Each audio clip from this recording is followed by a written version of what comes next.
Bueno, continuando con el tema del sismo en México, obviamente, como decíamos en el segmento anterior con Bruno, ya no es noticia lo que sucedió, pero lo que sí es noticia y queremos poner en contexto es la ayuda que el gobierno de México provee a sus ciudadanos de manera casi inmediata a través de un plan que implementa a través del Ejército de México, el Ejército Mexicano. Para hablar sobre esto y poner el tema en contexto, está aquí con nosotros el cónsul encargado del Consulado de México en Indianápolis, señor Jorge Sánchez Cataño. Señor, bienvenido, cónsul. ¿Qué tal, Luis? ¿Cómo está? Un gusto estar contigo.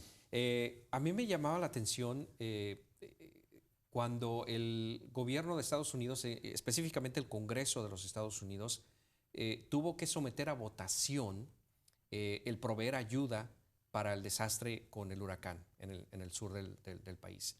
Me llamó eso la atención porque ¿qué país tiene que votar si sí le da ayuda o no le da ayuda a sus ciudadanos? Entonces, por eso quería que platicáramos esto. Obviamente, esto de acá de Estados Unidos es asunto de Estados Unidos, pero en México hay un plan, el plan DN3. Platíquenos cómo funciona este plan. Claro que sí, Luis. Bueno, México, como todos sabemos, está expuesto a fenómenos naturales muy fuertes. Tenemos sismos, tenemos huracanes, tenemos explosiones volcánicas, todo tipo de desastres naturales. Entonces, desde hace muchos años, desde 1966, la Secretaría de la Defensa Nacional creó el Plan DN3 para desastres naturales. Básicamente establece los lineamientos para actuar en el auxilio de la población en casos de desastres naturales. Entonces, se dan las indicaciones a todo el ejército mexicano y a la Fuerza Aérea Mexicana de qué forma se auxilia a la población para auxiliarla en estos tipos de desastres. Entonces, tenemos todo, como decía, todo tipo de fenómenos, ¿no? Entonces, en el caso del sismo, por ejemplo, que ocurrió la semana pasada, que por cierto fue el más fuerte en más de 100 años en la historia de México, sí, que fue de 8.2 grados en la escala de Richter, lo cual dice mucho porque pues, hemos tenido sismos muy fuertes como el de 1985 que causó tanto destrozo en la Ciudad de México.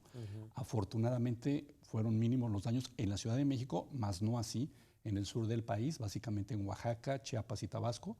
La cifra última era de 98 personas fallecidas. Hay más de 2,5 millones de damnificados, se cayeron miles de casas. Pero bueno, el ejército lo primero que hace es auxiliar a la gente a que salga del riesgo, ¿no?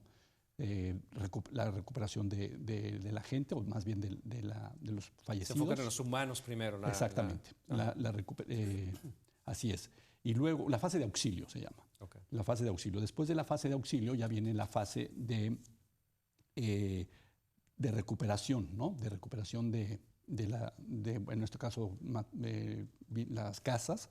Tiene que venir proveer primero de alimento a toda la gente damnificada, que ha habido un esfuerzo ahorita increíble de solidaridad en muchas ciudades de la República. Por ejemplo, en la Ciudad de México hay centros de acopio en toda la ciudad prácticamente, y el ejército se encarga de llevar esa ayuda a Oaxaca, Chiapas y Tabasco. Entonces, y luego ya vendrá la fase de reconstrucción. La Cruz Roja obviamente tiene un papel importante en eso. Importantísimo. Yo creo que la mejor manera, por ejemplo, de donar o de apoyar ahorita a las víctimas en el caso de México es a través de la Cruz Roja Mexicana. Es de la manera más sencilla, nada más hay que entrar a internet, ahí ya está, uno mete sus datos y es automática la donación. Con número de tarjeta. Con número de tarjeta y es muy sencillo. Yo creo que esa es la mejor forma porque, bueno, estamos en Estados Unidos y es la manera más sencilla de apoyar a las víctimas del sismo en México. Entonces, este plan, el plan DN3, ese no lo activa el Congreso de México, sino el propio presidente o el ejército en sí. Así es, eso lo activa el presidente de la República. Sin embargo, también existe un Fondo Nacional de Desastres. Entonces, se declara la emergencia, por ejemplo, en este caso, para Oaxaca, Chiapas, y entonces se pueden utilizar fondos del gobierno federal para la reconstrucción. Claro, esos fondos finalmente son aprobados por el Congreso, pero ya están aprobados, o sea, ya existe ese fondo. Ya está ese dinero listo para tomarlo. Así es. Eso es increíble, porque obviamente acá tienen que aprobar la ayuda, aprobar los fondos y entonces mandarlo. Y es tardado. Mientras por política se ponen de acuerdo, se pelean, hacen su debate de si sí y si no. Allá el dinero ya está listo y es de manera inmediata. Eso es bien interesante. El gobierno de los Estados Unidos ha ofrecido de alguna manera ayuda. México ayuda a los Estados Unidos y ahora Estados Unidos a México en este caso. Así es. Como sabemos, acaban de ocurrir fenómenos meteorológicos muy fuertes, los huracanes en Houston primero y ahora en la Florida. En el caso de Houston, México ofreció enviar un equipo, ayuda. Sin embargo, se vino el sismo y hubo también una especie de silencio de parte del gobierno de Estados Unidos. Y el gobierno mexicano ha decidido ocupar esos recursos para atender a las personas afectadas en el sismo en México. Okay. Bueno, esto obviamente es algo muy, muy importante de entenderlo. Yo quería que platicáramos con usted sobre esto, porque sobre todo alguna de la ayuda que no ha llegado a algunas poblaciones afectadas en México, pero se distribuye a través del ejército. Me imagino que tiene sus prioridades también, ¿no? En el plan de N3. Desde luego. Pero regresando un poco a la ayuda de Estados Unidos, el canciller Videgaray estuvo el día de ayer en Washington, sostuvo una serie de reuniones al más alto nivel. Sí. Las relaciones están en muy buenos términos. Hay muchos temas en la agenda ahorita. Uno de ellos es, por ejemplo, el tema de DACA. Entonces, el canciller y nuestro embajador en Washington sostuvieron reuniones muy, muy importantes el día de ayer. Y, desde luego, se tocó todo el tema también de las ayudas. Y se ha recibido, bueno, la solidaridad del gobierno de Estados Unidos. México antes primero había ofrecido la ayuda, ¿no? Pero obviamente... ante la emergencia nacional, pues por el temblor, necesitamos ocupar todos nuestros recursos en atender a nuestros damnificados. Exacto, por eso ya no envió ayuda. Correcto, y lo entendieron perfectamente los estadounidenses. Claro, por supuesto. Muy bien.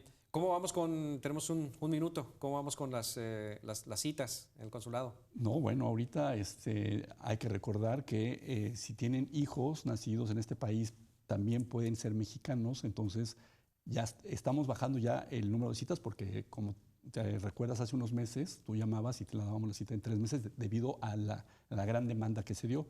Hemos trabajado horas extras, marchas forzadas, y ya ahorita ya está aún menos de un mes. Entonces, les recordamos a todos los padres de familia con hijos nacidos en este país que llamen al consulado para hacer su cita, para registrar a sus hijos como mexicanos y que tengan la doble nacionalidad, que es sumamente importante. Perfecto. ¿Eso tiene que hacerlo a través de Mexitel también? A través de Mexitel. Ok, muy bien, perfecto. Señor cónsul, gracias. Un gusto estar contigo. Gracias, siempre. cónsul encargado Jorge Sánchez Cataño, el Consulado de México en Indianápolis. Nosotros hacemos una pausa, regresamos con más En Contexto, no se vaya.